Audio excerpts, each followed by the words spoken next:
সকালের নরম আলো এসে আমার মুখে পড়েছে, একটা হলুদ আভা, যেন কেউ কমলালেবুর কোয়া ছাড়িয়ে আকাশে ছড়িয়ে দিয়েছে।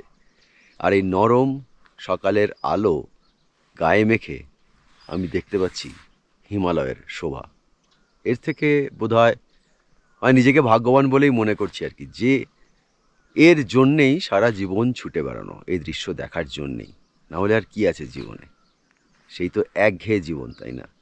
হিমালয় আমাদের জীবনে বৈচিত্র্য এনে দেয়, হিমালয় আমাদের জীবনে অ্যাডভেঞ্চার এনে দেয়, যে কারণেই মনে হয় যে না, জীবনটা সুন্দর, বেঁচে থাকার একটা তাগিদ অনুভব করি।